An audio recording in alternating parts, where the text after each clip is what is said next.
Hello and welcome to the Crafty Pint podcast. I'm Will. I'm James. Good to see you again, Will. How's things in Melbourne? Great. As cold and as wet as it was last week. How are you, James? Oh, well, I'm sat in the shadow of my car here because it's rather warm. I had set up in a different part of El Cuestro. Then this plane started taking off to take people for a sunset flight. Then I moved somewhere else and a helicopter took off. So I've had to sort of drive off site. But I thought I'd get a little boab tree behind me just to add a little bit of local colour before I head off and drive over the hills to go and take in sunset myself. How wonderful. I guess potentially speaking of sunsets, that's quite a nice segue because one of the original Victorian craft breweries, the founders of that, are looking for a sort of sunset of their own. Yeah, Red Duck, one of the first breweries whose beers I would have tasted when I was starting the Crafty Pint. I've sort of, I guess, followed their journey from when they were in a shed in Purrumbete through to having the place in Camberdown, then moving to Ballarat. Always one of the great pioneers and sort of adventurers in flavour and sort of stories and stuff in craft beer. Scott was also, one of the early distillers, a brewer sort of moving to distilling as well. Barrel aged beers, Groots, all sorts of stuff over the years, Egyptian bread beers. So yeah, I think they got to the point where they just feel they've sort of taken it as far as they can and looking at the next phase in their life, which I guess a lot of people are doing within craft beer these days who've been around since the early days. Yeah, it was great to talk to them. And, Vanessa said that you want to do this now potentially rather than when you don't want to sell the business. Like they Yeah, can run it, I'm sure, for some time. Like they have a pretty solid business but it could be on the market for a while. Who knows where the sort of current landscape sort of gets things. It's yeah, one of a few number of breweries in Ballarat though. So there could potentially be some interest as well with yeah. someone who wants to have that local offering in a reasonably large regional city. Yeah, for sure. And I guess talking local offerings, a story that you've run this week, focusing on, we got a tip off from Rex at Malacup Malt a few weeks ago that there's a few small WA maltsters have formed a independent malt association for WA. Yeah, I was only aware of three maltsters in Malacup, Mortlock, and Loam Malt Studio, which is also very fresh and I think still in the process of getting their product out there. But there's also another one on the way from the team at Lucky Bay Brewing in Esperance. So obviously, Western Australia is pretty big, but they do span a fair bit of the state. And yeah, I spoke to Rex and Nigel from Lucky Bay about how they have these similar challenges and they also want to really promote what they do and the difference to what they do from some of the larger companies and to try and drive home the message that maybe brewers could be supporting small businesses more since they're asking their own consumers to make sure they support small businesses as well.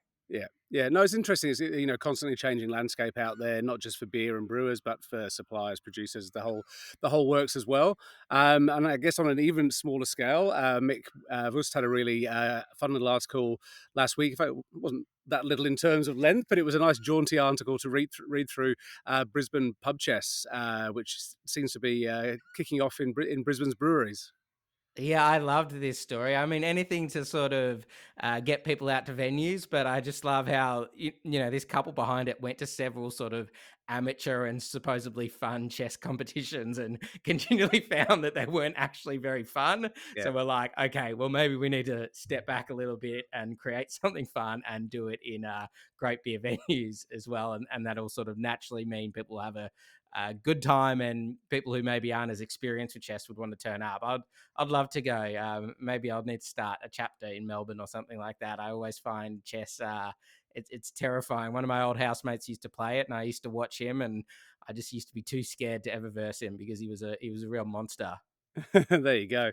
Yeah, no, it was a fun read. So yeah, we'll include that in the show notes as well. I guess talking to some fun guys. One of the stops we made on our big podcast trip, was it last month before? I forget now. Probably last month. Was to Cypher Brewing in Canberra, previous winner of Bluestone Yeast Brewery of the Month campaign, which we'll get to again later in the show. One of the younger breweries in Canberra, but making great waves, making some great beer. And we had a good chat to them about them trying to build I guess a community brew pub in a newer part of Canberra, a very multicultural area. But also Matt Teal, their head brewer from the former Capital, loves making big, high ABV beers as well, and they seem to be getting a bit of a following for their sort of beers, much wider around the country than you might expect for a small young brewery, a bit like maybe Shapeshifter did out of SA when they first started. That they're making those sort of beers that a lot of smaller retailers and sort of, I guess, beer nerds, beer geeks around the country want to get their hands on. It was a really interesting chat about how they try to sort of balance building a locals community with beers that locals want to come in and drink over a session with those bigger, high ABV, eye-catching beers that people are going to want to grab out of a fridge or off a shelf sort of interstate. Yeah, definitely. Regular listeners to podcasts will know that last year we did talk a lot about Canberra, and you do wonder if a few people posed that it maybe it could be a bit of a two brewery town. Yeah. It is hard to stand out, I think, when you have two really good but really different substantial breweries in BentSpoke and Capital, and Cypher have certainly shown a way to do that. So it was awesome to talk with Matt and also Jeff, who's one of the founders. They all met playing soccer apparently, Yeah, which yeah. is pretty cool Met too. playing soccer, and Jeff was a home brewer. A couple of his recipes made it through as well to the official stakes as well. So yeah, that's Matt a might have a different opinion about that. Well, who yeah. knows? We did prod, didn't we? We didn't get, he gave some pretty polite answers when we asked about that as part of the chat. So that's up after the break. As I mentioned, they were one of the early winners of the Bluestone Yeast Brewery of the Month campaign. We'll have the latest winners and honourable mention coming up in the middle of the show for that today as well. So if you have any breweries that you love out there, please do get your nominations in craftypint.com/bluestone. And it's not the only campaign we run, Will. What's the other one we're always looking for more nominations for? Have you done Rallings, which is where we shout out good beer citizens? They could be doing anything. They could be customers, they could be bottle shop owners, they could be driving people between venues. Maybe it's just your friend who hangs out with you at breweries, even though they don't really like hanging out at breweries or something like that. So yeah, make sure you nominate someone for that, which is craftypint.com/rallings. Yes, and before we get to the main show, we're partnering with Voyager Craft Malt and a bunch of other people in launching the first grain stock later in the year. Tickets went on sale this week for the two industry parts of the day, Fields and Ferment. We'll include show notes on that. It's taking place in October in the Riverina. Promises to be a really fantastic new industry event with a consumer festival on the third day as well. So have a look in the show notes for that. We'll all be there. I've never known any event, I think, where as many members of the Crafty Pint team go, are you and Will going? Can we go along to this one? Even though it's in the middle of, regional New South Wales. So that should be a lot of fun. Yes, definitely. And of course, the Crafty Pint survey is still open. Entries keep sort of trickling in, but we'd love to see that become a flood. And if you also enjoy the show, other than completing the survey, you could also like, review, or leave a comment on anywhere how you enjoy the podcast. So enjoy the chat. Cheers. Cheers.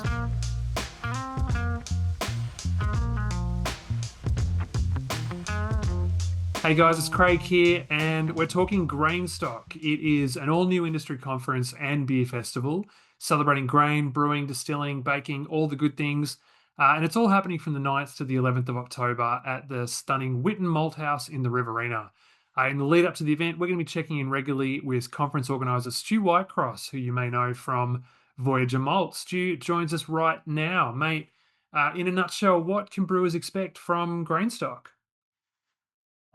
Yeah, Craig, look, Grainstock is a 3-day celebration of all things grain that happens right here at the commencement of harvest in the Riverina. We'll start off with the first 2 days being industry-focused days. The first one is called Fields, which are chartered bus tours that will be visiting growers, trial plots, barley breeding sites, grain receival sites, malt houses. Some of these tours will be starting in capital cities, so it'll be a great pilgrimage out to the Riverina here along the way.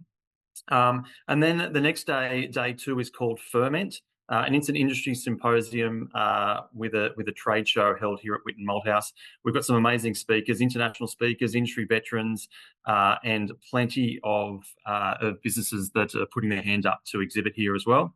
And then day 3 is the Grainstock Festival, a beer, spirits, music festival. We've got more than 60 breweries, distilleries represented in a model where industry can really let their hair down and enjoy the event. So essentially these 3 days is a really great get-together out in regional Australia where everyone can experience the harvest. Fantastic, mate. And I think it's something the whole industry can probably is in much need of and looking forward to. Now, do I understand there's sponsorship opportunities now available for the event? Yeah, there is. So we've got a newly launched prospectus out. with plenty of attractive packages for all of industry to be involved. And that includes hop producers, yeast manufacturers, equipment suppliers. What we've really tried to do, we understand it's a challenging time for industry, and we really want to pull this together, or pull an event together that makes it easy for everyone to be involved and participate. So, and in terms of bringing industry together, I don't think there's any bigger example than the commitment we've had already from some of the major sponsors such as Barrett Burston, Joe White Maltings and AMSAT Malt, who are sponsoring buses out of capital cities for brewers who are able to donate a keg to get free travel to and from the festival. So the industry support we've had so far has been overwhelming, and we're really asking everyone in industry to kind of chip in and help us pull off an event, have one great big get together out here in the Riverina and celebrate, reconnect, and celebrate all the great things in our industry. Love it, Stu. Thank you so much. Well, there you have it, guys. Check it all out at grainstock.com.au. Hit the Fields and Ferment tab for all the details on the industry conference. Stu, we'll be back with more Grainstock updates as we go along. Cheers, mate. Cheers. For over 30 years, Cryer Malt has supported the craft beer revolution, supplying top quality malt, hops and yeast to brewers across Australia and New Zealand. They offer world-class ingredients, including premium malts by Barrett Burston, best malts and more, and top-tier hops from Yakima Chief Hops, as well as yeast from AB Biotech. With a passionate, on-the-ground team, Cryer Malt is the trusted partner for brewers ready to break the mould. Discover how they can help elevate your brewing journey at cryermalt.com. Matt and Jeff, thank you so much for joining us. Yeah, no worries, Awesome guys. to be Too here. easy. Cheers, guys. So, Canberra locals will already know Cypher, but for the uninitiated, what's your sort of story? Yeah, good question. So it's funny, we go up to Sydney for some events and we've got almost more recognition in some parts of Sydney, just in terms of like the big IPAs that have come out and some of the different unique beers that we're doing. Canberra's still picking up on, we're out here in Gungahlin. But those that do know us adore us. We've got like a little collective following that almost little mini ambassadors that preach pretty loudly for us, bring a lot of people back to our venue. But yeah, outside, so we're unlocking the secrets to greatness, to great beer, and to basically looking at a whole bunch of different cultural elements, artistic elements, and just generally having a bit of fun with it as well. Was the intention that you would hit sort of Sydney and other markets, in a serious manner, or are you kind of surprised that you're finding more of a following elsewhere than in your hometown? Yeah, well, I think it's just the type of beer drinkers and the type of bottlers and things like that and distribution. Yeah. So we're not too surprised because we know that there is a massive following in Sydney and Melbourne, and now I'm growing in Queensland as well around those kind of real crafty style beers. So yeah, I don't think Big limited releases that just, I guess, people buy one of and then move on to the next, and that's kind of what we sort of try and deliver here. And were those sort of beers always part of the plan, or you're releasing, is it 2 limited releases in big cans a month now or something? Like, it's become a fairly rapid. I mean, obviously, my direction was to do that because that's how I drink, I guess. Okay. Like, that's how I just big beers in big cans. I mean, rotate it through. my wife loves it, Sleep at 7 again. I've never been like, I guess I used to be a core range kind of buy a 6-pack or buy a case kind of guy, but then I kind of just evolved into just trying new things and going to the limiteds fridge and getting a mixed 6, and it just kind of snowballed from there. And that's, I guess I'm just trying to deliver the way I drink, and that's what we try and do here, just keep it new. And people are coming along for the ride with you, Yeah, and people Yeah. love it. Yeah. For our collective membership, they get a new beer every week, part of it. So pay a subscription fee, but every time they come up, they get to try the new beer, limited runs on certain things. So, we sell out almost each week at the moment, which is pretty exciting. So they get like kind of first dibs, and some don't even make the fridge. Like they're the only ones that get the cans, even from ourselves, So yeah, it's kind of special in that sense. But yeah, You have to get your own membership. Yeah, well, it's been, it's good for us anyway. Yeah. And the people are loving it. Yeah, and in terms of where we are, so Gungahlin, so it's suburb of Canberra. Do you want to tell people a little bit about it and why you chose to open where you are? Yeah. So we did a bit of a comparison and study across a number of places in Canberra. So we did Australian Bureau of Statistics, got how many people per square meter, so we could work out like what brew house size we want, and we just looked at, I guess, the general demographic and area. And the biggest selling point for us is the light rail.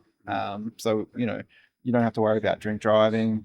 It's really good infrastructure, and we've got a whole bunch of like outdoor space we can use as well. So that was kind of the kicker. The nice big windows were also on there. So we did have a place in Tuggeranong as well we looked at. So we did a really solid comparison study between the place here and place in Tuggeranong. It was quite competitive, but yeah, I think the light rail kind of tipped that across the line. So we got the cameras pointing this way because It just right cruised on past. cue. Yeah. It's coming by. And we're basically at the end of the light rail. Yeah, so the very last stop's just there at the moment. So from the center of the city through here, it's like 15 to 20 minutes. And yeah, so it's the last stop and you can walk back the 100 meters. And here we are. So, we get a lot of people, kind of watch us as they cruise down the light rail, see what's happening. And, you get the kids get out there and they ask the train drivers to honk the horns. And they usually do. They're really good like that. So yeah, it's good. It's good for everyone, that. And a pretty new suburb or new developments out here as well. So is it sort of growing residential population? Yeah, you probably can't see the cameras, but right around us, there's sort of 3 developments on the go. So I think there's around 3,000 or so dwellings on the build. So it's one of the fastest growing suburbs in Canberra. So it's become Belconnen and kind of here. And with the infrastructure of the light rail, it's going to be built around. So it's nice to be able to be here kind of in the early days. It's not like the Dust Bowl it used to be when Darwin first came here. It's starting to get a bit of infrastructure and people and livelihood around it. And we want to be a part of that, bring that community spirit, put on all the live events and draw people out of their homes and from the city up this way. Yeah. And it's very much, even though you talked about having beers in Sydney and going into Queensland, it's very much a brew pub set up here. That was, I guess, part of the plan from the off. Yeah. I think just having like a home base was important, and then getting like the community involved in that.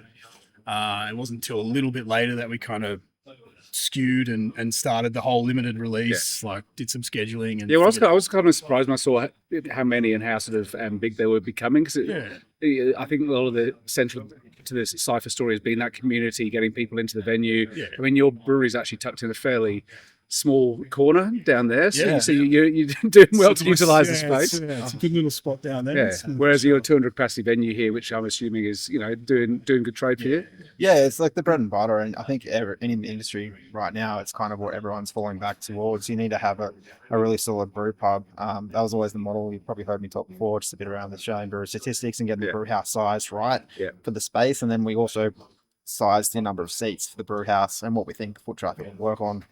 Allowing at least 20% growth, etc. So I think getting this space up and running before we do canning and launch and things like that is very important.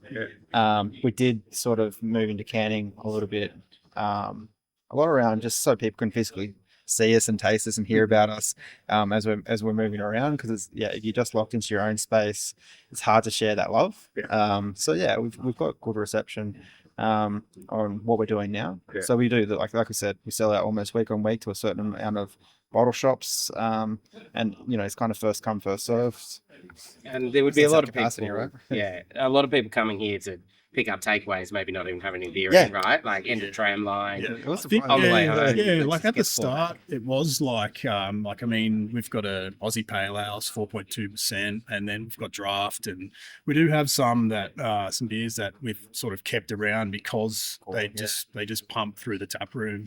Like by far, I think our Aussie Pale it's double everything else, like in the tap room every week. But then you see sales like go out of the fridge, and it's just big IPAs, big stouts, and that kind of thing. So it's cool. Is that Shoey's? Yeah, Shoey's. Yeah, gold medal award. Shoey's. Kudos for that. You gotta remember you burnt that, man.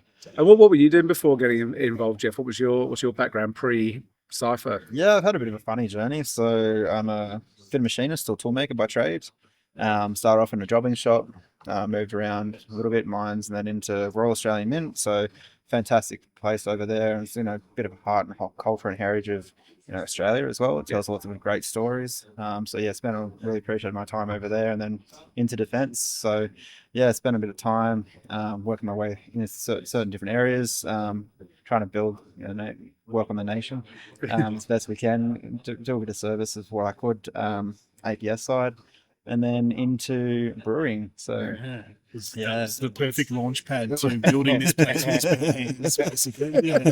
Yeah. So who else were the sort of the founding members then? Obviously, you come on as the founding brewer, but there's a few. Yeah, so we got Leo over there in the corner. So he's director of sales and distribution. We've just brought on. But yeah, so one of the founding owners, and we've got Ben. So Ben Masters, he's been with us since day one as well. And, we're all three of us were here kind of building places, Matty was saying. And Matty got his hands dirty as well when he could. And, yeah, so we were jackhammering and plastering and building and joining. Was this new build or was there something in here before? No, new build. Okay, so we kind of did everything from scratch. It was 3 months turnaround. It was pretty hectic. But yeah, we only had one month blowout, but it was costly. So yeah. Let's not sort of talk about that, move on. That's right. Yeah. Yeah, the people who know the story around that always have a laugh and think like, "Oh, have you not gone grey?" But no, it's good fun. With Leo and Ben being like good people to bounce off. We've got a couple other directors. And are they old mates of yours, or? Yeah, so we all played soccer together. Probably several years ago now. And we're kind of just talking online at one point in time, and we're like, "Yeah, we should definitely do it." I was like, "Yeah, I'm really keen on this idea." Like, I've been homebrewing for a while, and everyone thinks if you can do a good home brew, you can start a brewery. So I looked into it enough to know that I'm not going to be the head brewer of everything. So we, made sure we got some really good talent and knowledge behind us, and Matty was absolutely crushing that. So yeah, we've had a really good network of friends. Yeah. And did any of your recipes make it across? Yeah. So I got Exhale and Fire Sprite, which were a couple of early ones just to get us launched up and running.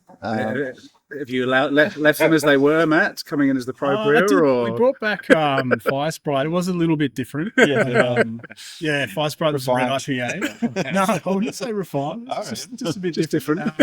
It was, what was the write-up was it's the Velvet Couch or something. Yeah, the Velvet Couch. Like just really nice, smooth, malty, bit of hop kick on it. And that was with the XPA. We actually released that at the Multicultural Festival before we opened here. Yeah. Well, that was they kind of took off. Yeah. They really took off, and it kind of solidified like us being here as a brewery, and people kind of caught on to that, and that was the beginning, I guess. So they were Jeff's recipes, and And Matt, what was the appeal to you? So you were at Capital Brewing before here? Yeah. Wade says hi. Oh, no. Catch up with him tomorrow. I was just speaking with him today, actually. I guess like as a career choice for me, this is what I want to do, and I'll continue. Like I want to continue and move forward and progress. And I was. How long were you at Capital for? I was there 5 years. Okay. From the start, basically. I think I was at Brewpack before that in Western Sydney. It's now Tribe in Goulburn. But I sort of jumped ship from there and went to Capital. They were open for a month, and then I started. And just I sort of moved up as far as I could there, I guess. And then it was a sad day when I sort of told everyone that I was leaving. Just sort of like want to continue with the career path that I'm on, and take the helm and sort of just have my own, I guess, input into what we create. So were you guys advertising, or did word get around that I new brewery was did coming, hear and you were like, on the grapevine, "Where is it?" I heard, and I saw the advertisement and sort of just emailed Jeff, and the rest is history. I met him here, and it was just an empty job site, basically. Yeah, exactly. With a table and some blueprints and all sorts of stuff on it. Yeah, you're like, "Don't do that. Don't put that there." And you're still allowed to go to Capital to have a beer and stuff? Yeah. They still let me in there. Yeah, they haven't barred me yet. I'm surprised they didn't bar me when I worked there. No, it was good. I was actually there on the weekend. They had their dark beer festival. Yeah. So lots of fun to catch up with those guys. And there weren't as many big beers brewed at Capital. There always be one or two, like First Track, and then there was a barley wine. I remember a few years ago we did an event there when Dan was still around. But I guess this will probably give you more opportunity to do more recipe development and more bigger beers here. Yeah, just for the sure. Type of setup it is. Yeah, kind of. When I left there, I went down just a big rabbit hole of what I wanted to sort of do. Obviously, wanted to keep things, clean and traditional, but also look at like what innovative products were out there. And I think I started here. Jeff kind of just said, like, here's the keys. Yeah. As long as it sells. Give me what you got. Yeah. So So it's just like it was creative good. Yeah. I want to say what he comes up with. He's got Yeah. the skills and the ambition and drive and passion. Why hold that back? Yeah, So, it was great. We ordered yeast from the States and everything. We imported it. We didn't hold back. Yeah, it was good. And just having that freedom, like that creative autonomy, was just priceless, basically. Doing core range and tweaking core range and trying to make that as best you can, and then entering awards and things like that. You learn a lot. Yeah. Like I've learned so much in the 5 years that I was at Capital. Yeah. And then, in the 2 years that I've been doing this, I've learned a whole lot more with a whole bunch of other ingredients. And And is there like an ethos driving like Cypher as a whole and Cypher in terms of beers? Did you kind of say, this is what we're about, this is what Cypher is going to mean, and fit the beers around that? Or, Like I give a little bit of direction and stuff like that around. Like we've got community and culture. Yeah. We're doing like the Peruvian event this weekend, so like let's look into a Peruvian style beer, and it challenges Matty on a whole bunch of stuff he might not have otherwise tried. So monthly rotations between that, but then it's like Matty's passion, and it's up to yeah, it's always fun. Like, I'm pretty stoked with the way this Peruvian lager's come out. Yeah. The research I did, they're quite sort of Czech inspired. Yeah. So that was, What's contributing that sort of added layer of dryness at the end? So there's pretty fair whack of SARS late, Okay. like in the whirlpool. So I feel like that kind of just dries it out a little bit. Like a nice bitterness too. So, I'm not sure. I find it like kind of sweet, malty, and then just a big floral hit of the SARS, which kind floral of herbaceous finishes kind on of the thing. palate. Yeah, really nicely. Yeah, and you've done a few sort of beers for special events, like you've got the don't want to mispronounce it, Yuma, the Yuma United Ginger Beer. You've done a number of events that we've holding, celebrating like native ingredients and that kind of stuff. Has that always been part of the essence of the business as well? From the business perspective, just starting off, it was never like the overarching goal, but it's leaning to our people's heritage. And like we've got a massive multicultural team, and we launched it, the Multiculti event. And everyone here has a massive passion for that multicultural event here, like National Multicultural in Canberra. So Matty's got full creative freedom. We're talking about what we can do at Multiculti. Yeah, you come up with some mad ideas, man. Yeah, no, it's just I've always wanted to kind of do it like a native inspired beer, and I just thought like ginger beer would be the way to go with those kind of flavors. So that was just a moment of realization, and like things like that are always fun. Tweaking recipes, like I wrote the recipe and I was like, well, I'll give it a go. I've never made a ginger beer before, and it turned out to be quite popular at the event, and we've kept it around ever since. So Well, we've got gold medal award-winning beers at the event, and it's selling like 2 kegs to 1. Like, it was crazy. It was such a hype. It was really good. yeah, we just kind of left the tap running with like, Nice. That's cool. What does inspire you for the events then? Is it just the team throws ideas around and it's like, this is something we've never done before, let's just run with it? Yeah, I guess it's kind of 2 parts. So we do like the multicultural side of things, was something we really want to be passionate about, because we have like Lebanese, French Canadian, Chilean, Indigenous, Australian, English, Bhutanese. Bhutanese, wow, there won't be too many Bhutanese brewery owners or team members in Australia. Yeah, so it's like, we have just such a really cool collective of people. Like, we really want to play into that, and everyone's passionate about their food and drink here. So we're just building on that. And the other one is just kind of like harebrained ideas, and anyone can come up with them. I just seem to have a few crazy ones that everyone's like, Jeff's doing the thing. I guess I don't know. For me, it's like I get a chance to like make something different. Obviously, we've got our dark beer festival, so that Your dream, wasn't it? It's so good. it comes up with like we get to come up with a big dark beer, and then we're going to have some other events kind of like that, and then obviously multicultural festival. The Yuma was a good one. Just getting a chance to be creative, a little bit different, and learning from that process is it's interesting. Yeah, well, that Chaos Realm Dark Beer Festival you're talking about, that's one of the first like massive stouts you kind of pulled out. It's just so good. And then, we almost sold out of that in keg before we even got the event. We had to pull it off. So we could put it was a fun one. It was a long day. We did an 8-hour boil. Like big mash, 8-hour boil, just standing around for 8 hours, just watching this thing like caramelize basically in the kettle. Just doing things like that. Like lots of fun. Was that part of the moment where you're sort of like, I can actually just do what I want? Yes. And like people are going to buy it. Yeah, pretty much.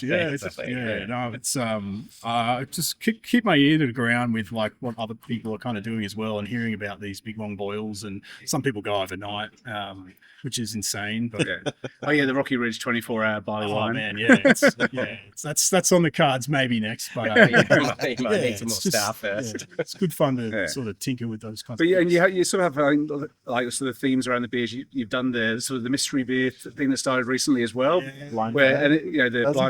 creative ideas. I love that. So there's the idea of that. So you put a different beer out, give people know. Well, what was the first one that's sort of the 8% sort of hazy? Is it a case of sort of trying to work out what the style is, or trying to guess the recipe breakdown or whatever? Just taking that kind of bias out of the equation. Like, so if you've got a beer in front of you and I tell you what it is, it's like, okay, so you've got a preconceived notion already before you even sniff it. So I wanted to kind of do that, and it's really interesting watching people like go through the motion of like tasting it, and they kind of psych themselves out. Is that lactose, or is it citron? Was there a mystery? Was supposed to be a mystery ingredient in that first one or something? I can't remember. What was the brief first around one? I wanted to keep the first one easy, so I just did. It was just a double NEPA. Okay, it was a double. I was having this. Tastes like a double NEPA, but surely he's put something else in there. I'm like, is there a funny yeast? Like, what's going on with this? No, it's pretty much like a double NEPA. The second edition's out at the moment. I think we had that at Gabs actually on tap, and it's kind of hard to sell a beer at Gabs when you can't tell someone what it is. What an intrigue. But a lot of people were just standing around, and some people got it right. One person actually nailed it. We couldn't tell it. It's like, hey man, why don't you just put it on the socials? We'll tell you at some point, maybe. I just find it really interesting how people go through their motions and what you get when you, especially because I don't get much time to serve people behind the bar, but when I do, it's engage them. Direct feedback, and it's just really interesting. And when we're selling it to people and people actually do try it, they have more conversation with each other as well. So it's actually like, rather than just drinking beer and like, walking off with fairies or whatever, like, they really get into the passion of it. So like, it shows Maddie's passion comes through in the beer, and the conversation sparks around that. So that's what I love to see from it, and really helps with some of the sensory stuff that we try to implement. So it's good. Right. Well, we'll take a short break now and then come back and have a bit of a chat about the wider beer scene here, and what you've done to get established as fast as you have. So see you after the break. Cheers. Good. Cheers. It's time now to announce the Bluestone Yeast Brewery of the Month. Bluestone is Australia's leading manufacturer of liquid yeasts, offering brewers a biobank of over 100 strains. Find out more at bluestoneyeast.com.au. G'day guys, it's Craig here. I'm with Will, and we are talking Bluestone Yeast Brewery of the Month. It's that time again. Will, I'm excited. Are you? I am so excited to talk about these two breweries. We've got an honourable mention and an overall winner, and they are both from the great state of Queensland, where you live, Craig. My newly adopted home state. I have to admit, I've completely lost my Melbourne weather tolerance. I now wear full jacket, hoodie, and sleeves in 23-degree weather because I've completely acclimatized, mate. Excellent. So this honourable mention comes from Phil, and it's for Brisbane's Archer Brewing. What does Phil reckon about Archer, Craig? Well, I got to say, Archer, they've been kicking goals for a long time now, and they make fantastic beers. And Phil really took efforts to point out in his nomination that, every ingredient, every beer they make is Australian supplied and made. They've got an amazing head brewer, fantastic beers, and they're just wonderful at bringing the young guys and girls through to learn from experience. So I definitely know there's been quite a few great brewers that have kind of cut their teeth at Archer and have gone on to bigger and better things. So great little honourable mention there to Archer Brewing. Excellent. And one we couldn't go past, this nomination's from Pat James, and he wanted to nominate Carbon 6, which is a relatively new brewery. They actually won the Best New Brewery Award at the Royal Queensland Beer Awards earlier this year in April. And what Pat wanted to say is they were established last year and they're my newest local, only 5 minutes up the road from the city of Logan, which is a place, Pat says, these are not my words, more synonymous with cheap cartons than the perfectly balanced combination of hops and malt. I love that. Carbon 6, it's a great, you can't go past that, can you? Carbon 6 has given us locals something for which we ought to be grateful. While still only trading for a short period of time, they have racked up an impressive inventory with some perennial available core range beers and a tasty selection of limiteds. If all of that hasn't convinced you, try their award-winning Cardinal Red IPA while you still can. I guarantee you will understand. Well, you had me at synonymous with cheap cartons, so I'm on board. No, well done to Carbon 6, and I've met Reese, the head brewer there. He's a fantastic bloke, and their whole team are really doing fantastic things. So what do they win? They get, from our wonderful partners at Bluestone Yeast, they will get a box of Bluestone's brand new Zinc Booster from their Booster range. You should definitely check it out. Yeast Booster is a cold side edition, sterile zinc. It replaces the zinc lost in the boil. You got to keep your yeast healthy, Will, and zinc's a key ingredient there. So jump on it. Without yeast, we wouldn't have beer. We'll just have wort. And there you go. What a horrible world that would be. And also, Craig, so last week I popped down to Devil Bend Brewery on the Mornington Peninsula, which the head brewer there is Michael Stanzel, who many would know, particularly in Melbourne, from his sort of ability to make German-style beers. And because we're very organised, listen out in September, we'll have that chat going for... to talk about Oktoberfest and those kind of things. And while we're a little bit organised, no one I've ever met is more organised than Michael Stanzel. He learned to brew in Germany. He made me a coffee with the most elaborate setup I've ever seen. It was like a sort of Rube Goldberg machine, and he had the weights everywhere. It was a wild time. But Michael, because he's so ahead of the game, he's already planned all his Oktoberfest beers. And he, I mean, several of them are already brewed and they're waiting away patiently for October to come around. And, if you're a brewer, make sure that you're starting to think about your Oktoberfest beers now. If you haven't already, really, you got to get onto that. And if you want the very best yeast for your Hefeweizen, Marzen or Fest beer, Bluestone Yeast are the team to talk to. So, give Derek and the crew a call and have a chat about all things German yeast. Absolutely. Will, I feel like that was a pseudo nomination for Brewer of the Month. We can't vote. We're on the team, so we've got to bow out here.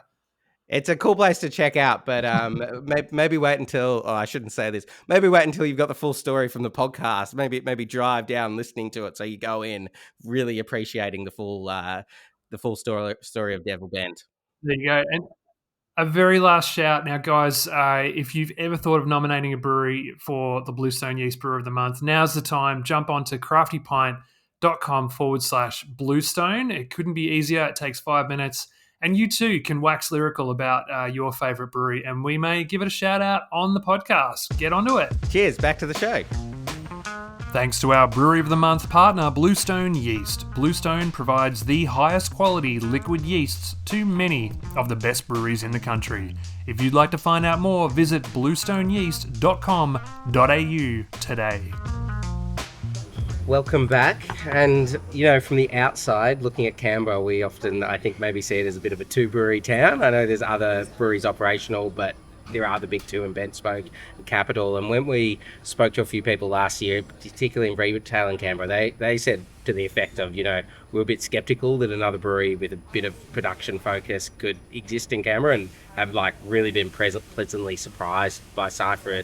How have you sort of found it as the upstart, I guess? Yeah, well, I guess from our side of things, we're just excited to see that people are as passionate as we are. We did a lot of research around it to get it up and get it running right. The big two that were there before, now hopefully the big three, everyone's saying, is they kind of paved the way, and we're still really amicable. We work well together, set up our events together and talk shop, and so we always knew there was room for more. We started up kind of out of the blue compared to some other areas. We just, between the three of us, we're either going to go it and do it properly and try to take a good step and back ourselves and back the people that we bring around us.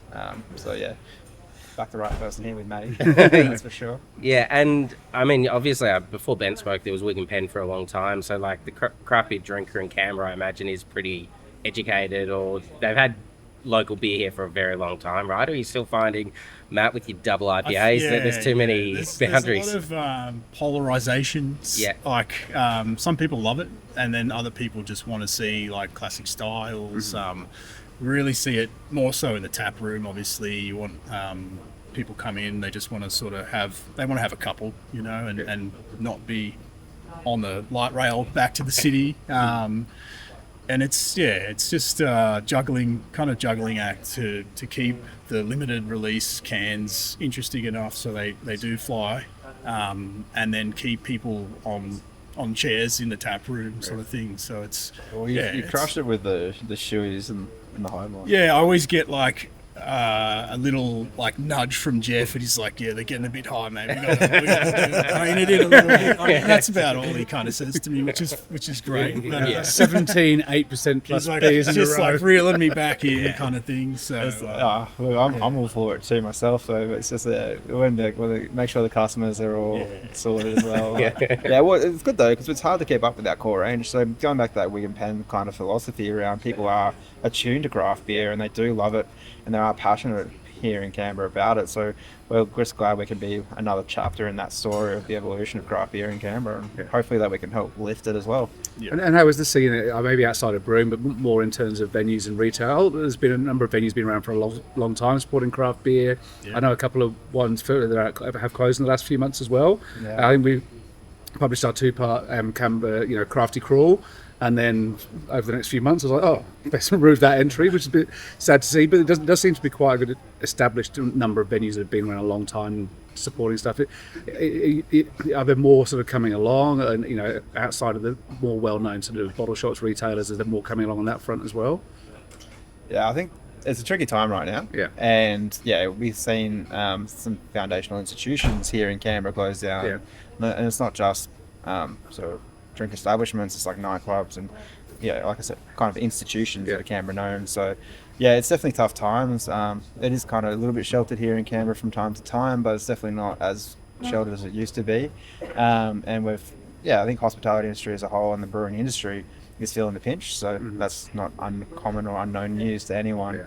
So I think once things start to settle down a little bit, we'll see some more growth and some more opportunity pop up. There's definitely emerging breweries on the way that Matty's helping guide as well, and we always give feedback through, and we want to see more because there's more passion, there's more diversity, there's more ways we can engage with everyone. So it's like, we're excited by it, but at the moment it is definitely tough with every pinch. Got everything going up. Come 1st July, suppliers are starting to feel a little bit of relief in some areas. So, seeing Mitani, which is one of the first to kind of pass on that.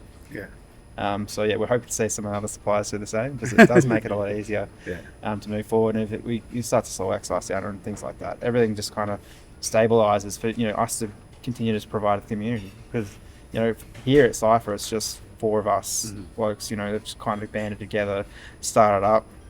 And then we've got a whole range of influence and friends around us that help support us and bring us along the journey. But we're pretty much just almost a mum and dad type setup. Really. It's really community focused, so we don't really have any major desires to break the mold and go international, maybe into space the way things are going.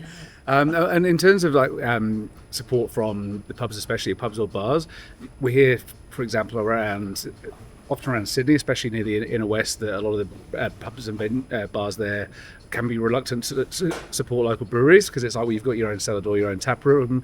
There's sort of a bit of competition. How does it work with the sort of key craft venues here? Are they really keen to showcase their local brewers? Yeah, well, I think they want to put the beers on when you talk to them, and the punters definitely want to try the beers, which is amazing. But then you're just looking at the pricing point at the moment. It's tough to keep that down. Well, it's just with the industry at the moment. You've got a lot of liquidated stock running through the system. You've got a lot of pressures coming through from big chain companies. Asahi and Kirin haven't let up, and they know they've got a bit of a stranglehold on some of the taps in the industry. To kind of go through for this contracting space, it's challenging. And so to put enough energy and effort and money into trying to go after and chase that, you're probably going to choke yourself as a small brewery. So how do you grow outside of that? It's challenging and difficult. You've got to chip away at it one by one. Yeah. Well, I guess with the success of the sticking on the sort of the venue side of things, have you considered other tap rooms or other sort of venues around Canberra or elsewhere? I suppose you're only 2 years in. It's probably like just give us time, James. Oh, look, we've got ideas and ambitions. Yeah. So I'll let Matty talk a little bit more in a second. But like, he's not just skilled in high end IPAs. That's just like the specialty that people love, and what gold medal award winning beers end up having. Your Scruff style. But between the lagers, the profiles, and the non-alcs that you're producing as well, like there's a whole range and different ideas around what we're going to do. So we've got ideas moving forward in the future. So yeah, I probably wouldn't say another venue is not off the table, but it all just depends on what works and what sells. It's almost cheaper to export internationally than it is to sell in your own country right now. So maybe a few things need to fix up. We'll try getting Polly's ears while you're in the right city to do it. Yeah. if anyone can do it. Yeah, we're not quiet, or we do have try to create opportune times where we can, respectfully, of course, because there is country to run. It's not just you can have a beer weight running in the country, which is what we try to encourage. But yeah. And what about the membership club as well? That seemed like, so it was an idea from early on for the fans, like you sort of had to get beer into people directly pretty quickly and that kind of thing. Well, yeah, so the membership is just kind of like, we know how passionate people can be, and you want to kind of give back to them. So, you can do loyalty points and other bits and pieces, but when you got like true aficionados that come in and just want to talk shop and almost start trying to help out in the brewery where they can, kind of thing. You want to try to go, okay, well, what can we do for us moving forward? Like, it's not quite cost price. It's pretty much at that level, but it's like, it does vary. I mean, one week you might get an 11% Imperial Stout, and it's the same price as the week before, which was like a Helles Lager or something like that. So it's a good middle ground, and then you get to have that variation week on, week out, and you come in, you get deals with it as well. You get a free schooner. So we get the sensory profile. So we collected a bit of data just on sheets of paper to start with. We're going to move that digitally moving forward, so it's a bit easier to collate the data, because that took a bit more time. Otherwise, I know what it's like when I do blind tasting events and you do like the paper thing. You're like, just give me 45 minutes to put all these scores into this spreadsheet. I mean, OCR is good and it helps, but anyway, but when people fill it out all differently, so I think a structured data would be great. So we're going to do a bit more of that. So because we can build flavor profiles around our customers then, and we can help show what people are learning. Do you see more diacetyl? Can you taste that a bit more than someone else? And so we can try build them on our collective members. And yeah, it's a good, it's getting to the point where I'd go through the different sheets and like kind of... I know who that is. Yeah, I was like, oh, okay, yep, got you. Maybe the next one I'll make it less bitter and he'll enjoy it a bit more, or something like that. And do you allow them to put forward ideas for beers that they'd like to see you brew? So online, basically, they'll get an email. That'll go out for the week, and then they'll know what to do, when to come in and all that, and they're more than welcome to reply back and say, hey, how about one of these? Or I mean, people come in and say it anyway, like we had a red IPA on not too long ago, and they keep getting yelled at to bring it back. I mean, there's still people asking for Fire Sprite, and true. So it's one of our big customers is pretty loves it. Just gave us raw feedback and was like, lots of IPAs, I'd love like a Dunkel, or I love something like this. And we take that on board really seriously. And we're like, so we've got one in tank now for you, Dave. So if you're listening, there you go. You don't have to wait till October. But we love that kind of feedback. That's how we built this place. I don't know if anyone remembers, if they listen to the cast, but like we had just white walls and plain taps and no decals, no plans. It was pretty stark in here when we first opened up, because the intent was, well, we've got timelines, we're a month behind, but we also want to grow and build the community. What do they want? It's very, like we said, culturally diverse out here, which is amazing. But it's also, well, what do people want and what feels comfortable? So, the brick wall, the TV placements, the different plant styles, the lighting, the sound, the acoustic baffling, the kids' play area, these are all, and the booths, these are all ideas from people as they're walking past while we were building it, or here on opening. So, And you talk about it sort of being fairly plain and then sort of developing into what it is now. You've got pretty creative and colourful, not just with the ideas and the beers, but also the graphic design, the labels, the cans, that kind of stuff. Where does that come from? You know, do you have like, you know, someone you work with who equally you give free rein to and go, hey, here's the idea? Because I'm just thinking about, you know, a 4-pack that was sent down to me recently there was the red IPA that was bloody delicious, you know, and then obviously the first Blind Faith and then the mid-strength pale, and they're all very different. They still kind of felt like they worked together, probably put in parks they're all 500ml cans, but it was 4 pretty different designs. So yeah, how does that all work? Yeah, so the process is, I guess, well, it's Jeff's mate, Pat Duthie. Patrick Duthie. Yeah, he's insane artist. Artist illustrator, man. He's I sort of like I'll come up with a name or something or a concept and then just email him, and then we'll go back and forth. Maybe a little bit at the start. It was kind of like, here's the name, here's the kind of idea, and then we've kind of streamlined the process to me just saying here's the name, and he just comes up with, you know, the crazy art. But I feel like he's uniforming the cans a lot more now. Like, he's had a lot more experience at kind of getting, you know, the logo placement, the write-up, and all the legal stuff on it, and then just having like a cool sort of art piece. Yeah, they're generally pretty. There's generally like fair bit of stuff to take in on. Does it do like children's books or anything in that sort of space? Like, it has that sort of whimsical nature to it. He does everything. If you jump onto like Patrick, actually, on our Instagram we'll tag him into it, because he does like 5-point symmetric drawings, concentric stuff. He does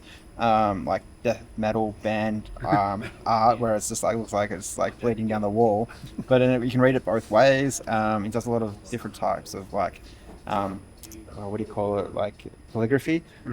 So he's been doing it ever since I've known him, his whole life. And he's the one-stop shop for any design you could possibly want, whichever direction you go in. Hugely skillful. Got a lot of love and respect for Paddy. You come up with an idea and a concept. You could give him a very loose brief sometimes, and he just pulls out like this genius type of work. And we've kind of created a bit of an undertow thing coming through. You probably noticed, you know, some Adventure Lore stuff running around, Chaos Realm and things like that. And, you know, if you're following us closely, we've unleashed like the Cypher world. It's kind of tying it all together. So he's getting pieces of the puzzle that's coming through. The Cypher world, I like it. On brand with the name, with that. There's little Easter eggs here and there. Great.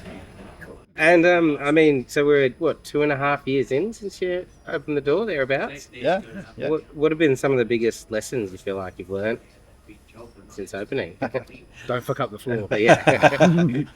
Definitely trust your people, and your instincts on the people. Like, Matty is like, the passion and the freedom and the energy he brings to the rest of our team too. It means like we have staff that walk in and didn't really care or know much about beer. Suddenly, like, what does that mean again? What's this? What's CDH? High density hop charge? What? So then they like, ask more questions. They start to become, you know, like beer experts. So that's definitely one and for me. Ambassadors, I guess. The more they know, the more they can. Yeah, but they just story. care about it so much more, you know. So yeah. What about you, Matty? You brewed for a long time for you, but probably with a bigger crew around you and things like that. Yeah, it's definitely different coming in. And are you still a one-man shop in there, or you got offside help? I've had a bit of help along the way. We've got Jimmy on board now, so he comes in and helps a couple of days a week. Picking it up. He's picking it up, which is great. It's good. He's super keen. I've given him all the info to sort of read and pick up, and we go through the brew days together. But yeah, it's definitely different. Like coming from such a big crew of brewers, being surrounded by a lot of people to bounce ideas off, and then going to just basically being by myself most days, and then having some help. It's I got to trust myself a little bit more and go through the process. I mean, I taste the beers every day, write the recipes all, and just I don't know. It's just it's definitely a different experience having it. You could probably fit almost all the liquid in all your tanks into one of the bigger tanks at Capital. Exactly. As well. So having that. It's basically like it's a double-edged sword. It's like a lot of freedom and a lot of fun, but it's kind of like, you know, I'm bouncing ideas off not other brewers, but like owners like Jeff or Jimmy and front of house staff. It's kind of good to have some people who aren't as educated, so they don't have like just a preconceived notion of what like a Czech lager would be, or things like that. But yeah, it keeps it interesting, that's for sure. So it's to be open-minded then. Take ideas from anywhere. Yeah, Well, for the sure. amount of times I hear you talking about like the latest podcast and Oh yeah, this, always, like, ear to the ground for sure. yeah, like, man. because it's that's just what I kind of love doing anyway, like podcasting, articles, books, all that sort of stuff. It's just Sponge, the brewing sponge. yeah, try to be. Yeah, that's it. And there's It like sort of goes in and out, but I retain some of it, some pH information or something like that to tweak the next brew and try and refine it. Yeah. Well, there's like a CIT course coming up for brewing in Canberra at some point too. I know that aren't the groundwork's happening for that now. So there's like shoot us the contact for that. We can follow up with them, get the word out. for sure. Because it'd be great to create a little bit more of a network. Because it is like, I mean, you'll still catch up with all the like Rich Wade and some of the other like Jazz and things like that. Yeah. It's still like ideas that bounce back. But it'd be good to have like that kind of as you're growing and teaching the next generation, like the experienced heads of the team still talk and shop with everyone around. It is good. Like, that's, I guess, one benefit of being on a big team of brewers. Like, say, when I started at Brewpack, it was that I had, 10 other people there. Some of them were, some of them had, chemistry backgrounds. Some of them were engineers. Like, it was just a melting pot of these people who got sick of their jobs and wanted to chase their passion. And then you learn, like, you pick things up from these people along the way, and it's been almost 10 years now. So it's just the last 2 years have been basically an expression of what I've learned along the way, which has been lots of fun. The medals and the awards will obviously work, man. You listen well. Yeah, well done. And I guess coming back to where we are as well, all the brewers around the country, the ones in Canberra will be the ones that potentially have the most chance to get the ear of the people who can make a difference for independent beer, whatever. I know Kylie's told me that you've had many conversations with her over time. Yeah. What's been the key things that you've tried to sort of put to the IBA or outside that, maybe put direct to Polly's or their staff in terms of what you're keen to see? Yeah, so advocacy is great. We've had a lot of feedback between the IBA, a couple of other independent sources, and when we can see, like the Chief Minister will come through on the campaign, and we'll have, like POCOC and Party and things like that, because we love and support what they're trying to do as a nation as a whole and for Canberra. Yeah. So what we can do is combine everything we're hearing across industry-wide and take those 1 or 2, 3 pages and highlight that and say, look, this is what we're feeling, and this is why it's important, and just reiterate it. So it's really impactful when they see it firsthand. Of you can pour a glass and be like, change colours and show them what the different types of excise versus tax versus labour and supply and all that sort of stuff works, and be like, well, if I was to do this and export or do something else, this is what it looks like over here. So you can do some really like stark comparisons with them, and I mean, it's not like they don't know though. They're highly intelligent people, and they've got the right information, and they're doing a great job. And so I think it's just to kind of make them push it up the priority list. Potentially, or sometimes it could make it worse, because they go, oh, actually, you know what, these guys know what they're talking about. They can probably handle it themselves. They've got the independent bodies, they've got the associations, whereas over here actually doesn't, and it's emerging resource and infrastructure and sector that's actually going to help grow Australia in so many other ways. So I think it's to look at it from both sides of the coin as well. So yeah, we do have the opportunity here to speak with them, but they also do have some very good points and valid points. So it's like, it's a double-edged sword again. Like, we can talk about it from our perspective, but when you hear it from the other side, you go, okay, got it. Damn. But you got to have respect for it and understand what it is, right? So And at least the conversations are continually happening as well. That's right. The starting point. They didn't recently, a number of years ago. They just weren't, I think. Well, I think it gets a certain tipping point, as you're saying. Brewing industry is struggling, and they've started to listen. They've started to make some changes because passionate. It's a part of Australians' kind of culture and heritage of their expressionism almost, that we can go down and. One of our favourite sayings, my favourite saying, you probably have a couple of my favourite saying is like solving the world's problems behind a closed door with a cold beer. And so my old man coined the phrase, we used to go back into the workshop at the end of the day, and you talk with all the boys and girls and talk about, well, what can we fix, and have a beer, and suddenly like, oh, they've, come up with a new idea. Yeah. It's like great. Yeah. It's Lean Six Sigma at its finest, but it's done creatively, and they feel like they've done it themselves. Yeah. It's the best way. Matt, what's your favourite saying? Oh man, that's a tough question. Yeah. Another double IPA, please. yeah. Well, that's probably what I say Everything. most. Yeah, I don't have a favourite, but I do say that most. Yeah. Beer's next. Yeah. Well, thanks, guys. I mean, 2.5 years into the journey, what do the sort of Cypher in 2 years look like, do you think? Yeah, hopefully we'll be in Mars by then, so we'll probably set up the first colony there with a brewery. Maybe just one more fermenter. Well, that's why people. You definitely Start with one more fermenter. you definitely have to bring the red IPA back at least. So those consumers will be happy if you move into Mars.